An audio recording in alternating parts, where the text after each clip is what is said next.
У вас есть знакомый, или может быть родственник, который регулярно присылает статьи про правду, которую скрывают. Или коллега, который убежден, что за каждым событием стоит чья-то тайная рука. И каждый раз, когда вы это слышите, внутри что-то сжимается, раздражение, усталость, может быть стыд за этого человека. Сегодня вы узнаете, почему люди верят в теории заговора, не потому что они сумасшедшие или глупые, а потому что за этим стоят очень конкретные и очень человеческие механизмы. И кое-что из этого вас, вероятно, удивит. Ярлык, который мешает понять.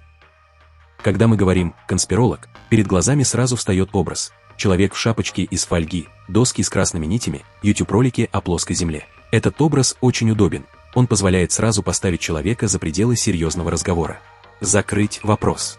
Не думать дальше. Но проблема в том, что этот образ – исключение, а не правило. Исследование, которое в 2014 году провели ученые Оливер и Вуд из Чикагского университета, показало, больше половины американцев придерживаются хотя бы одной конспирологической идеи. Не маргиналы на форумах, обычные люди.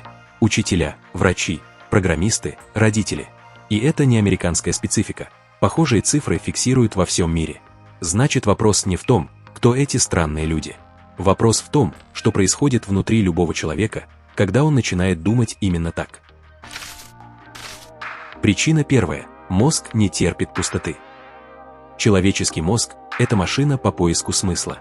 Он буквально не умеет останавливаться на «мы не знаем».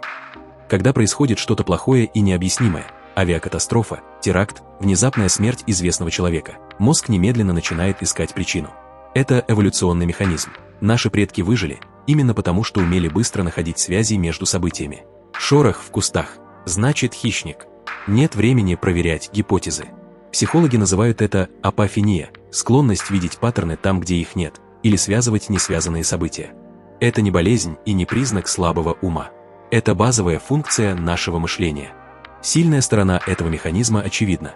Он помогает нам быстро ориентироваться в мире, находить закономерности, учиться на опыте. Слабая в том, что он не различает реальные паттерны и придуманные. Мозг одинаково доволен, нашел ли он настоящую причину или убедительно звучащую историю. Для него важен сам факт объяснения, а не его достоверность. Именно поэтому теория заговора психологически привлекательна. Она всегда дает ответ.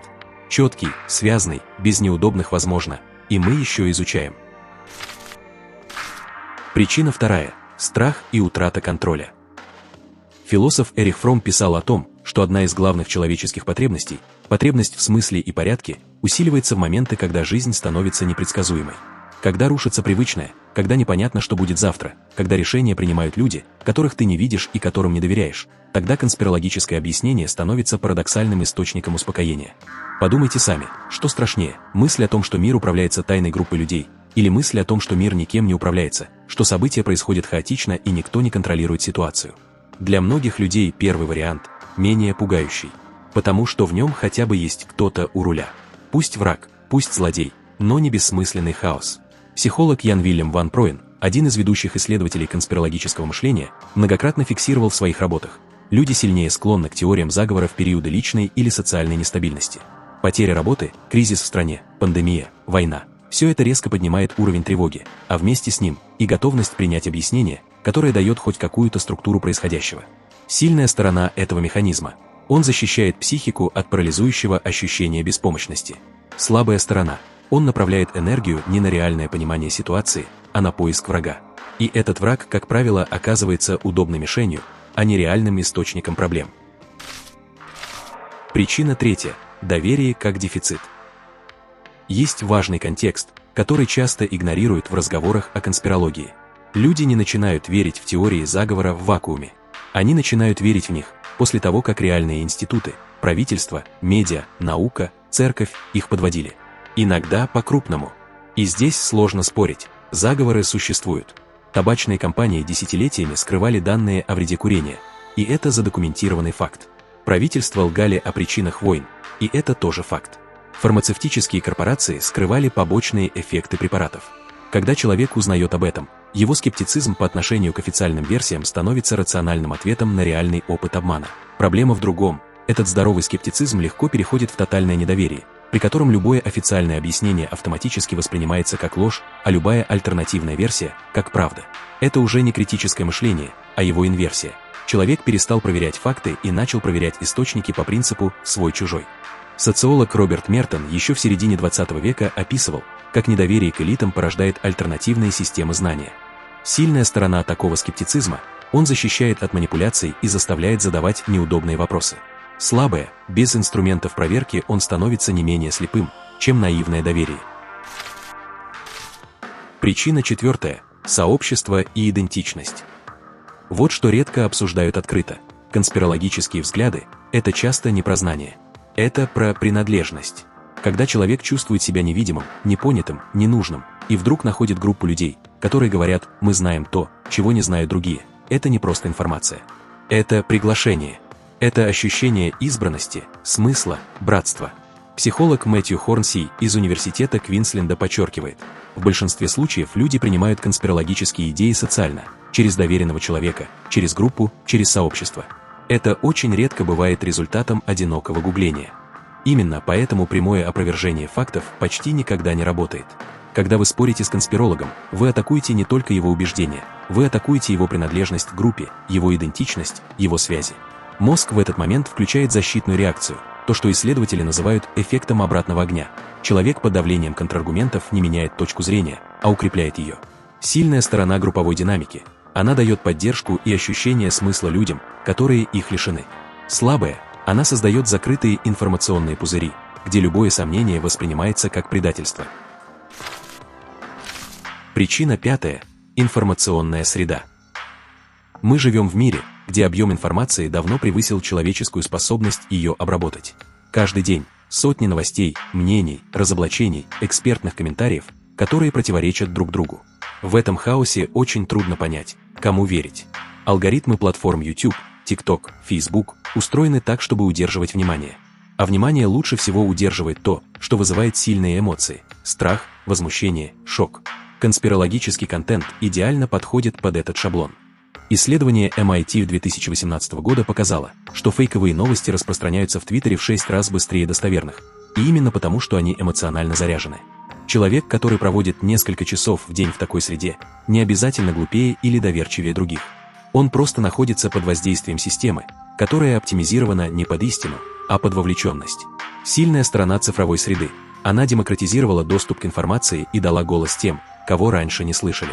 Слабая, она также демократизировала доступ к дезинформации и дала голос тем, кто сознательно ею торгует. Почему именно плоская Земля, вакцины и рептилоиды? Разобравшись с механизмами, стоит посмотреть на конкретные примеры, потому что разные теории заговора притягивают разных людей по разным причинам, и это не случайность. Возьмем плоскую Землю. На первый взгляд это выглядит как предел абсурда. Как вообще можно в это верить в 21 веке? Но если посмотреть на исследования сообществ сторонников этой идеи, картина оказывается неожиданной. Большинство из них пришли к плоской Земле не через науку и не через географию. Они пришли через YouTube, через ощущение, что нам всю жизнь врали, и через сообщество, которое встретило их с открытыми руками. Плоская Земля для них – это не столько утверждение о форме планеты, сколько символ «я не верю системе». Это крайняя форма того самого тотального скептицизма, о котором мы говорили выше. Человек, который дошел до плоской Земли, как правило, прошел долгий путь через более умеренные теории, и каждый следующий шаг казался ему логичным продолжением предыдущего. Антивакцинаторство – другой случай. Здесь центральную роль играет страх за детей и глубокое недоверие к фармацевтической индустрии, которая, как мы уже говорили, имеет под собой реальные основания. Родитель, который сталкивается с этой темой, часто находится в состоянии высокой тревоги, и в этом состоянии он особенно восприимчив к историям с конкретным виновником. Одна мать на форуме, которая рассказывает, что после прививки все изменилось, звучит убедительнее, чем обезличенная статистика из медицинского журнала. Это не глупость, это то, как работает человеческое доверие. Через личные истории, через эмоцию, через лицо. Теории о тайном мировом правительстве, рептилоидах, иллюминатах, глубинном государстве обычно привлекают людей, которые чувствуют себя бессильными перед крупными социальными процессами. Когда ты не понимаешь, почему богатые богатеют, а ты нет, почему политики обещают одно и делают другое, почему кризисы повторяются, мозг ищет единое объяснение. И образ тайной элиты, которая управляет всем из-за кулис, такое объяснение дает. Он переводит сложную, многофакторную реальность в понятную схему «они против нас». Это болезненно точное попадание в ощущение несправедливости, которое, к слову, зачастую вполне реально. Просто реальная несправедливость устроена гораздо скучнее и запутаннее, чем тайный орден. Что объединяет все эти случаи, так это то, что каждая теория заговора эксплуатирует настоящую боль. Невыдуманную. Реальное недоверие, реальный страх, реальное ощущение, что тебя обманывают. Теория заговора – это неверный ответ на правильно поставленный вопрос. Что это значит для нас? Философ Карл Поппер, который ввел само понятие «теория заговора» в академический оборот, говорил не о том, что заговоров не существует. Он говорил о том, что конспирологическое мышление – это специфическая ошибка интерпретации, приписывать сложным случайным многофакторным процессам единого организатора с единым умыслом. Мир сложен. Люди принимают плохие решения не всегда из злого умысла, часто из некомпетентности, из страха, из корысти, из инерции. Признать это сложнее, чем найти злодея. Потому что если есть злодей, есть враг. А если врага нет, остается только неудобный вопрос: а что делаю я сам? И вот здесь самое важное. Человек, который верит в конспирологию, не обязательно слабее, глупее или безумнее вас.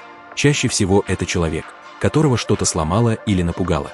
Человек, которому нужно объяснение, которому нужна группа, которому нужно ощущение, что мир устроен не хаотично, а по какому-то плану, пусть даже злому. Это не значит, что с любой конспирологией нужно соглашаться.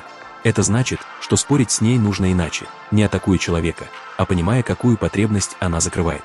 Потому что пока эта потребность не закрыта другим способом, никакие факты не помогут. Смотреть на человека, а не на ярлык. В следующий раз, когда вы услышите очередную теорию заговора от знакомого, попробуйте задать себе другой вопрос. Не как он может в это верить, а что происходит в его жизни, что ему нужно именно это объяснение. Это не наивность и не попытка оправдать любую чушь.